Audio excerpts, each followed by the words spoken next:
এই মুহূর্তে সবথেকে গুরুত্বপূর্ণ খবর। সোজা সাপটা উত্তরবঙ্গ নিয়ে, ব্যাটল গ্রাউন্ড উত্তরবঙ্গ। এই উত্তরবঙ্গে বারবার আসছেন প্রধানমন্ত্রী নরেন্দ্র মোদী, দেশের স্বরাষ্ট্রমন্ত্রী অমিত শাহ, ঘাঁটি গেড়ে বসে রয়েছেন রাজ্যের মুখ্যমন্ত্রী মমতা বন্দ্যোপাধ্যায়। এই উত্তরবঙ্গে রাজবংশী ভোট, মতুয়া ভোট, আদিবাসী ভোট, মুসলিম ভোট, নানা ধরনের এই অনুষ্ঠানে পার্থপ্রতিম রায় তৃণমূল কংগ্রেসের পক্ষে। শুভ সন্ধ্যা, সকলকে নমস্কার। আজকে এই মেগা ডিবেটে আমরা যে বিষয়টা আলোকপাত করতে চাইছি সকলে মিলে, উত্তরবঙ্গে প্রথম দফায় ভোট হচ্ছে। প্রথম তিনটি লোকসভায় কোচবিহার, আলিপুরদুয়ার, জলপাইগুড়ি, পরবর্তী ধাপে ধাপে উত্তরবঙ্গের সবকটি লোকসভায় নির্বাচন হবে। আমরা নিশ্চিতভাবে জানি যে পশ্চিমবঙ্গের এই উত্তর প্রান্ত মাল্টি ডাইমেনশনাল। এখানে ইউনিটি ইন ডাইভার্সিটির সঠিক যথার্থতা আমরা এখানে দেখতে পাই। বহু বাচিক গোষ্ঠীর মানুষ এখানে, চা বাগান রয়েছে, পাহাড় রয়েছে, সমতল রয়েছে, ডুয়ার্স রয়েছে। এখানকার মানুষের বিভিন্ন আঙ্গিকের চাহিদা রয়েছে। কিন্তু বিগত 2014 থেকে 2019 এবং 2019 পেরিয়ে আজকে 2024, বিজেপি মানুষকে যে প্রতিশ্রুতি দিয়ে ক্ষমতায় এসেছে এবং উত্তরবঙ্গে বারে বারে ভোটের আগে প্রধানমন্ত্রী নরেন্দ্র মোদী, অমিত শাহরা এসেছেন, অনেক বড় বড় কথা বলেছেন। 14তে আমরা শুনেছি, 19-এ শুনেছি, কিন্তু তার বাস্তবায়ন আমরা 2024-ও লক্ষ্য করতে পারছি না। এই যে মানুষের সঙ্গে প্রতারণা করা, এই যে মানুষকে ঠকানো হচ্ছে প্রত্যেকবার, এর সমুচিত জবাব নিশ্চিতভাবে উত্তরবঙ্গেরও মানুষ এবার বিজেপিকে দেবে। কেন এই কথা আমি বলছি?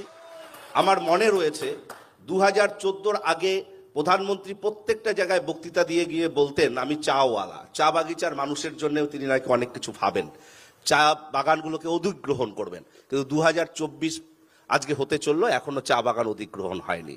আজকে কোচবিহারে যে বক্তৃতা দিতে গিয়ে তিনি বলেছেন রাজবংশী সমাজের মানুষের স্বার্থে কর্মসূচি রূপায়ণ করবেন, নারায়ণী সেনা তৈরি করবেন, পঞ্চানন বর্মাকে নিয়ে কর্মকাণ্ড হবেন। আজকে 2024, 10 বছর পেরিয়ে গেছে, এই কর্মকাণ্ডগুলো হয়নি। আজকে সার্বিকভাবে নদী ভাঙন উত্তরবঙ্গের একটা বড় সমস্যা।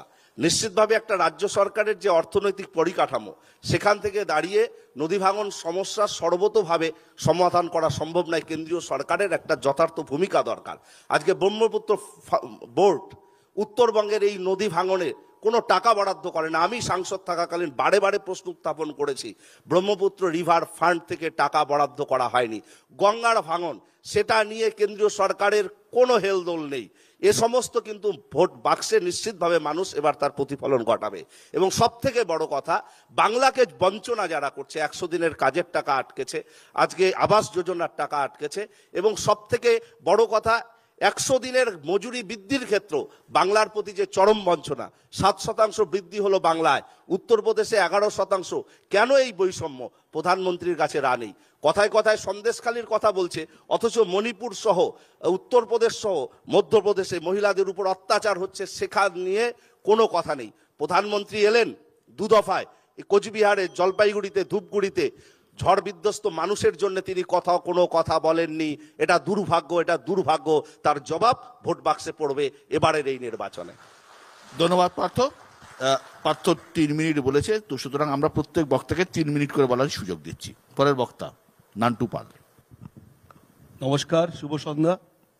উত্তরবঙ্গের বঞ্চিত করা চলবে না। আসি কল্যাণীতে হয়েছে ঠিকই, কিন্তু এর পাশাপাশি আমরা উত্তরবঙ্গের ক্ষেত্রে যদি দেখি, প্রত্যেকটা জেলায় জেলায় মেডিকেল কলেজ স্থাপন করেছে মমতা বন্দ্যোপাধ্যায়ের সরকার। এটা বেকার কথা, সুপার এটা স্পেশালিটি কোনো চিকিৎসা হাসপাতাল ব্যবস্থা থেকে শুরু করে ওখানে কোনো সার্বিক ডাক্তার নেই। উন্নয়নের জলপাইগুড়ি ক্ষেত্রে, মেডিকেল চিকিৎসা কলেজে ক্ষেত্রে দেখে আসতে বলবো, সার্বিক ব্যাপকতার একটা বেকার কথা, পরিবেশ, বেকার পরিসর তৈরি হয়েছে, এবং স্বভাবতই এই পরিসরগুলো অনেক বৃদ্ধি পেয়েছে। এটা অস্বীকার করবার জায়গা নেই। মমতা বন্দ্যোপাধ্যায় সরকারের আমলে সার্বিকভাবে উত্তরবঙ্গে ডেভেলপমেন্ট হয়েছে, সেটা চোখকে দেখলেই দেখা যায়। কেউ যদি জোর করে ঠুলি পড়ে থাকে, এটা দুর্ভাগ্য। আপনারা কি করেছেন রাজু? নর্থ বেঙ্গল মেডিকেল কলেজে 211 কোটি টাকা দেওয়া হয়েছে, তার নতুন super specialist north Bengal medical কলেজে। আপনারা কি করেছেন? আমরা তো বেটি বাঁচাও টাকা একই তো জায়গায় মিথ্যে বলছে। বদল করা উচিত। একদম নয়। কন্যাশ্রীকে বেটি না বাঁচাও জেনে বলবেন না। উত্তর আশা করি বলবেন আপনারা না। আয়ুষ্মান আপনারা ভারত এই দিচ্ছেন না, না জেনে স্বাস্থ্যসাথী বলবেন না। করে দিচ্ছে। না জেনে আয়ুষ্মানে বলবেন না। 5 লক্ষ টাকা পেত, আজ আয়ুষ্মান পশ্চিমবঙ্গে চালু করছে এই নেতাদের মিথ্যে কথা বলাটাই কাজ, আর কোনো কাজ না। স্বাস্থ্যসাথী আপনাদের স্বাস্থ্যসাথী করে দিচ্ছে। আয়ুষ্মান ভারতের অনেক আয়ুষ্মান আগে থেকে কেন চালু হয়েছে। করেনি? আয়ুষ্মানের অনেক আগের থেকে স্বাস্থ্যসাথী চালু না, না, হয়েছে। আয়ুষ্মান অনেক স্বাস্থ্যসাথীকে আগে। 5 লক্ষ আয়ুষ্মান টাকা চালু করা পর্যন্ত হয়নি। দেওয়া হয়। বঞ্চিত আপনি হয়েছে। জানেন না, সবাই জানে। আপনার কাছে তথ্য ভুল সব রয়েছে। জায়গায় যাচ্ছে। পশ্চিমবঙ্গে আমি মোদী জানতে চাই, রঞ্জনদা, নান্টুদা, আমি জানতে চাই পশ্চিমবঙ্গের এই যে উত্তরবঙ্গের বৃহত্তর পাট, এই পাটে প্রথমে নান্টুদা তারপরে পার্থদার কাছে জানতে চাইব, লক্ষ্মীর ভান্ডারের কোনো এফেক্ট পড়বে? দেখুন, লক্ষ্মী ভান্ডার মানুষ আস্তে আস্তে বুঝতে পারছে যে ও লক্ষ্মী ভান্ডারটা দিয়ে মানুষকে একটা সাময়িক রিলিফ দেওয়া হচ্ছে। তারা পার্থবাবু মানুষকে